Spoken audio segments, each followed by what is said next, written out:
just raise your hand as you've got questions. Hey, welcome everybody this afternoon here, or noontime, I guess, 11 o'clock. Just got done with practice. I think the kids are really playing hard practice-wise. I think we had a good day today. Matter of fact, I think they put 3 good days together here for the Minnesota game here this week, and really pleased the way they work and the way they think. Obviously, we could probably play. There's some guys that think they can play a little bit better. And we're talking about it, trying to achieve and being perfect, which is hard to be perfect, but we're going to ask them to be. And the better they have a chance to be perfect, then they got a chance to be very good. So, by saying that, really just pleased the way a lot of our guys, Jack Campbell and Seth Benson, the leader up front, and then obviously our front guys, our 8 and 9 guys that are playing a lot of different plays, which is helping us out in the long run. For the season, going 10 games into it, there's a lot of guys getting reps in there. So that's really good. And I think in the back end, I think we kind of settled in and who's who and where we're getting lined up with, Castro's taking the cash position a little bit and leaving Cooper and Riley outside, and Kayvon's doing a good job, and so is Quinn Schulte. So very pleased the way everybody's working. And, we got a couple more days here to prep before the game, and looking forward to a good weekend. Chad. Hi, Phil. Thanks for doing this. After the game the other day, Kayvon was talking about Cooper and said he was really good at safety in fall camp, and we haven't seen him play safety yet. In an ideal world, what is his best position in your mind from what you've seen in practice? Is it the cash, the corner, or the safety? Well, obviously, he does really well outside. I think he has ability to play all 5 positions. And for right now, our need is basically to make sure that he stays outside. But I think he could play really well. I think he's in position to be a cash player. Is he a Monty Hooker type, probably a little bit better coverage wise? Could he play safety and be a strong safety or free safety to have a little bit more of the middle of the field player? We just don't have that luxury right now to take him away from the corner position, which he's been doing very well at that. Scott. Yeah, I wanted to ask you about Quinn Schulte and bringing him up and having him start, and he seems to fit the part. He had some pretty big hits early in the year and always seems to be in the right spot. How have you seen him grow, and what's kind of his upward trajectory at this point? Well, one thing about Quinn, he's a very quiet and he really pays attention. His dad being a high school coach and the family tree of there as far as being around football all the time. And it's good to have a guy out there that sees things, knows what's going on. He can gather information really fast. And I'm really happy and pleased the way he's playing. Everybody can always do better. And obviously as the season goes on and we're asking him to do more in the box stuff here on these run teams over here. So I think he's been doing a good job, and just like his demeanor, the way he goes about his business. The biggest thing that I'd probably say is he's got to make sure he communicates loud enough. And I think he knows what he's doing. He's very confident. But I think he just needs to sometimes be a little bit more vocal. And it's kind of hard when you're a young kid trying to get in there and be a starter and take that control there. But especially when you got guys like Jack Campbell and Seth Benson, the great leadership that they have, and Logan Lee, Van Ness, and Noah Shannon. So, it's kind of hard. They got a lot of good guys together, and I think they really gel together as a team. John. Hi, Phil. How are you? I'm doing great. Yourself? I'm good. Thank you. What have you seen from Kayvon this year? Kayvon he's really done a great job of trying to help the younger guys out behind him that some people don't notice and see. He's definitely made some plays that I think that, if he can catch the ball and stay on his feet a little bit, I think he probably could have had a couple more touchdowns. Kind of always trying to push him to the next level. I think there's some times that, everybody thinks they can always play better, and I'm sure that's the way he thinks. So I'm looking forward to these last, couple games for him and see where he goes with where he goes. He's been growing ever since he's been here. start when he first got here, he wasn't really experienced as far as playing a lot of football, and he's gained a lot, and I think he still has some more upside up to him. Kenny? Morning, Coach. Appreciate you taking the time to speak with us. Bit of a two-part question on your side on defense. To what would you attribute the improvements in third down defense and rush defense over the last few weeks? And then looking at Minnesota, number one in third down offense, and Mo Ibrahim has been running really well this entire season. What challenges do they present? How do y'all go about stopping them in those two areas? Well, it's a very good question. That's a hard thing to do, and I guess that's why you practice during the week here, like trying to prepare for them. And it's hard because they have a system which they don't get into too many long third downs. I mean, they want to run the ball, control it, a lot of RPO stuff. So you really got to do well on first and second down to get them in the third down and long to make the advantage for us. But I think the improvement for us on third down, I think it's paying attention to a little bit more detail of what we have to do, the execution that we have to make sure we do. It's not only do you do it in practice, do you do it in a game? And I think there's sometimes, I think last week we didn't hit our goal as far as third down. I think it was 67%. But I think there was, there's a mental error, and I think we were probably one snap away from doing it. I thought we've been pretty good the last 3 games on third downs. That's been helping us. But then that goes back to playing well on first and second down. Trying to stop the run with these guys is very hard. I mean, he's a very good runner. We've faced him I think it's been 2 years ago when he was playing. He didn't play against us last year, but I think he's a very, very good patient runner, and he has the ability to put his foot in the ground and go vertical as good as anybody that we faced. So, it's definitely going to be a challenge, and it's going to be a challenge because of how big they are up front of the offensive line. Their interior 5 guys are very good. They're big. They've always been big. That's the way they like it. And then they also have 2 big tight ends that also get in there in the blocking scheme and make it a little bit hard for us to try to stop those, 3, 4, 5 yard gains that they keep on getting. Chen? Statistically, this is on track to be the best defense yardage wise in the Ferentz era. What factors would you say has led this defense to be this dynamic this year? I think it's twofold. I think the commitment of the players, of what their expectations of what our standards are as a defense, of what we expect doing practice and what we expect doing the games.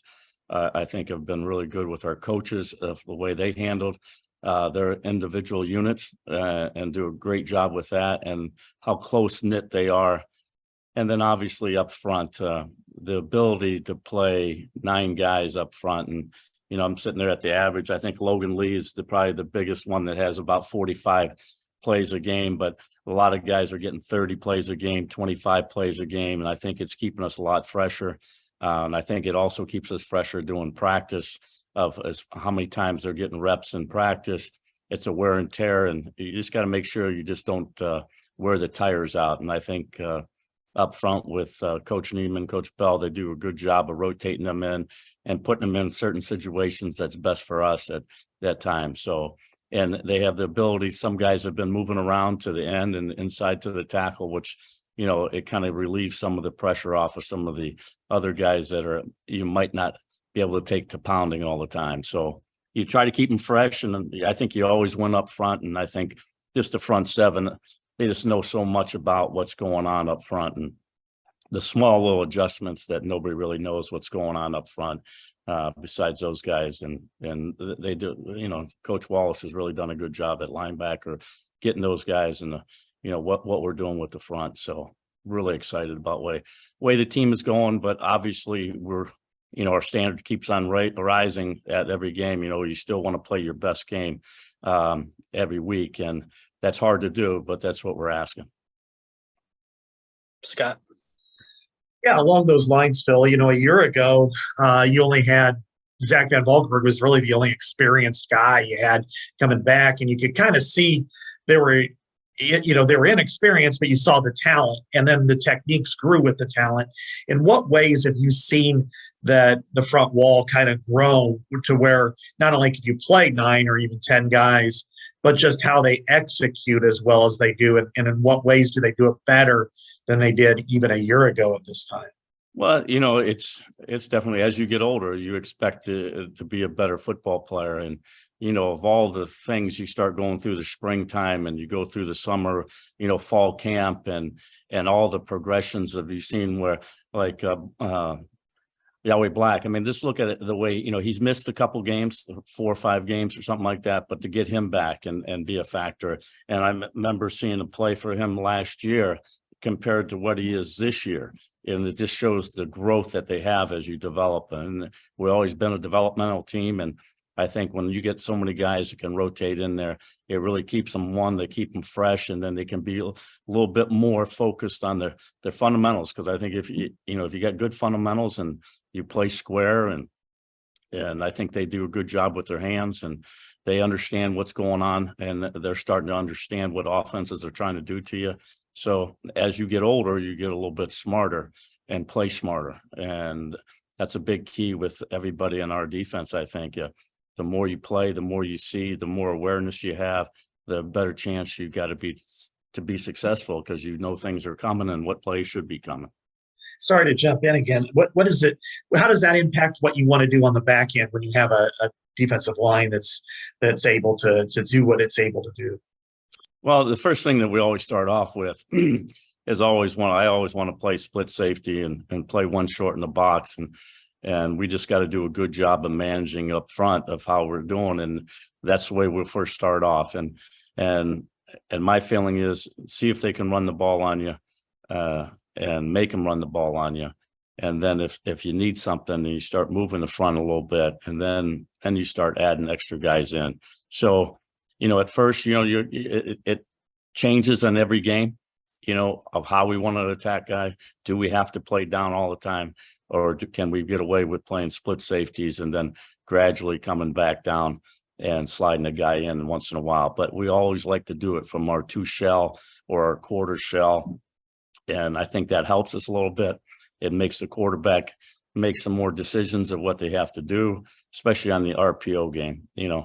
Are we adding an extra guy to the box? Are we not? How are we playing it? Do they have easy access throws for them, on the outside, which they like to do, or are they going to throw it? And how long is the quarterback going to keep that ball? And is he going to pull it, or is he going to give it? And that's the things that it's a challenge. It's a chess game a little bit with both the guys seeing it up on the field for the coaches over there, and then the quarterback actually reading the progression of whether we're coming down or we're not, and what kind of coverage are we playing. Kenny? Coach, wanted to ask you about a few freshmen, Aaron, Xavier, and TJ. Aaron's been playing pretty regularly, and TJ got in some against Purdue, and obviously Xavier's on the 2 deep. What have you seen from all 3 of those guys, as we approach the end of the regular season? Well, obviously, Aaron Graves up front obviously has been probably more a guy that, when you put a defensive line in there, obviously every down you're a factor, because you got to play a block, or you got to get off a block, or whatever, you got to pass rush, or whatever you got to do. And you're doing that constantly when you're a defensive line. Now, as you get deeper as a corner, let's say for TJ, as far as like when we used him against Purdue and some other situations where we had to put another guy in just based on the personnel. And I think he's gone out there and he's grown. There's a point in time that, he was really having a good fall. And then obviously when school starts, things start to get piled up a little bit and things fall off. And now that I've seen the last couple of weeks, he's really come back on and really been a factor to help us out on the outside when we need it, or go back in there and play with dime. And then Xavier, obviously, I see him every day getting better. Obviously, he has a good player in front of him, but I think the growth of him and what he sees himself as being and what he's doing every day, he's getting better. He's learning how to, bend his knees a little bit more and seeing the big picture. And he's really had a couple really good practices that, nobody gets the chance to see. And I think it was Monday or Tuesday, he really had a couple great interceptions, and he's starting to see the field a little bit better. And there's a lot of stuff that you have to learn when you come in here. You're just not playing one or two different coverages. There's a lot of different things that offenses try to do to you. And I think he's picked up on it pretty good. And I'm looking for it. He's got a lot of upside, and I'm happy to see his progress so far. If I could jump in on one more, Cohen Intringer got his first playing time of the season against Wisconsin. I guess same question for the previous three. What have you seen from him that's kind of allowed him to get that opportunity? Yeah, he kind of he's been on our scout team for a while, doing a lot of good things down there, and this young guy, and obviously we needed a little bit of a spark or a little bit of help in the special teams, was given an opportunity.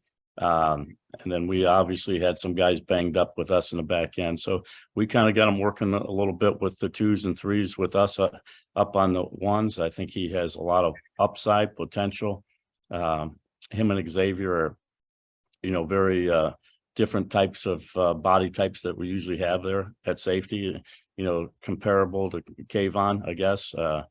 But I think he can really run. He's at great ball skills, and he's eager to play. And, after the game on Saturday, he was so excited that he actually got into the game, and I was happy for him, but that's just a starting point. We played him in the game, and he still has, we can play him, I think, 3 or 4 games here, and he can still have another year. So I really like the way he has very smart. He's a great worker, and he has good size, and he can run. John?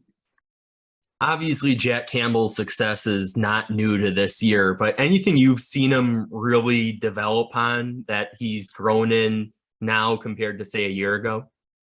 Yeah, I think he has command of the defense. He understands the defense, and he knows where everybody should be and where he has to. And his leadership on the practice, today was a great day to go out there, try to keep have a good intense practice. Things pick up when Jack when he wants to play and pick up the tempo, which is almost every day. Just sometimes we like to slow him down and make sure that we don't hurt our own guys, and it was a very intense practice today. I thought we wanted to go out there. We wanted to be physical, but I think we kind of took it up a notch today.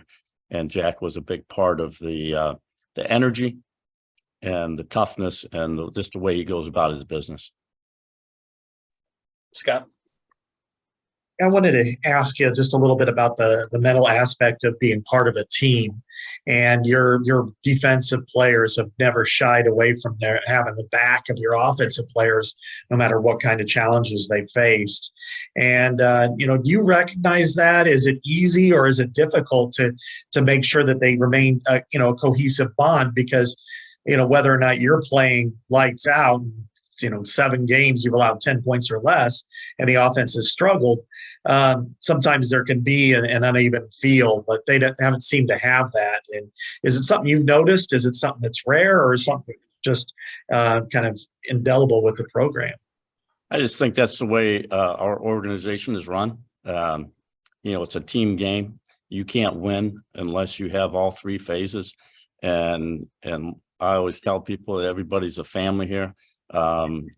And everybody, you got to pick up a little bit more if you have to do it. I mean, that's just the way college football is. You're not always going to have a good day, and there's been times when some special teams play has been good. There's sometimes when offensive play has been good. Sometimes we play. The one thing I preach about, just trying to play our standard of football on a defensive side, and that's what our expectations are. And until we're perfect, which we'll never be perfect, which is something they always got to strive for. So I think that keeps them focused, and I think they focus on, like, how can they get better? Don't focus on the plays that you made. Focus on the plays that you didn't make and why didn't you make them. And that's the thing. I look at Riley and I see what he did on last week, and he blew a coverage, okay, but the way he responded back, and a couple plays later, and the effort and the hustle play on that interception, that just goes to show you this mental toughness. Is like he didn't let one play go back and affect his other one, and he had a great interception on the other side, and that's just the way they go about their business, and that's you love it. And I think it's, that's the way we run our program. And our expectations, it doesn't matter who you are. We expect you to be at your highest level at all times. And we grade what your highest level is because we see it. Some people of our players, they might think they're doing good, but we already know what they've done and we've seen it before. So if they've done it once, they can do it again. Chen? Yeah, I know your focus here is on Minnesota, but we don't get a chance to talk to you too often. So I was kind of curious, looking back at the Ohio State game, your defense actually got a lot of credit for how well you played them in a game where you give up 54 points, most in the Ferentz era. So how, as a defensive coordinator, I guess, how did you evaluate your performance as a team in that game, given all the situations you were put in that game? It's one thing, as a defensive guy, and Norm Parker always used to say, who cares who started the fire? Just put the fire out. And that's kind of a little bit of the way our philosophy has always been. And that's where I came from as far as a long time ago. And, we're talking 30 years ago of what's your job and your responsibility. You're supposed to go out there. It doesn't matter where they put the ball. And our job is not to let them get in the end zone. And, obviously we take pride in that. And, I'm sure that everybody that's invested hurt after that game, and the pain. And I just see in the growth since that game of people just keep on getting better and better. You might get knocked down, but do you get back up on your feet and still fight? And that's the biggest thing that I think our defensive unit has really done and shown that, hey, you might take a punch, but it is time to go up and go for the next one. There's always another play. It's a humbling game. It's a humbling game. Football is a humbling game. And, there's always somebody out there trying to be better than you. And I just think that our guys are trying to be the best they can. And hopefully that we can go out this Saturday and have their best game of the year. Scott? Yeah, along those lines. I mean, you talk about taking a punch. At that point, you'd lost 3 straight games in excruciating fashion, a couple of them. Yet here you are. You've held, 23 points to 3 straight divisional opponents. You're on, the potential is there to, reach a goal, in 9+ days. What do you think of the way your team has responded and your defense has responded to the adversity they faced this year? And I guess that'd be my question. Yeah. And it's a good question. And the good thing about it is if you were with us every day, 7 days a week, and just the way our guys go about their business and the way the coaches got to go through their business and how you do it, there's going to be some ups and downs. There's not everything's perfect. And when you go out to practice, sometimes you go out there, it's not perfect, and you got to keep on pushing. And the good thing about it is the kids see that they can be better than what they are. And that's the greatest feeling. But, sometimes you're going to, sometimes you got a team you're going to face that's better than you. But did you play your best? And that's the question is always going to be, did you do your best? Did you give me your best effort? And did you give me your best game that you ever had? And that's that's the beauty of the game, because eventually some of these guys are going to be done playing at the University of Iowa and may continue on. But there's a short period of time. Eventually your career is over. And what I always try to preach is you just never know when it's going to be over. So you better enjoy the moment, have fun, and enjoy the process, and enjoy the process of the way we go about our business. And I think the kids, really buy into it. They see it and they love the challenge. When you tell them they can't do something, they love the challenge. And, today was a prime example that I wanted to go out there, have a crisp practice, and make sure that we kept everybody, injury free, obviously. But boy, it was a violent game today. It was violent. So at least practice was, and that's a good thing, because that's the only way they want to be. And that's when you have something pretty good and special. All right. Thanks, everybody. Okay. Thanks, Phil. Yep. Thanks, Phil.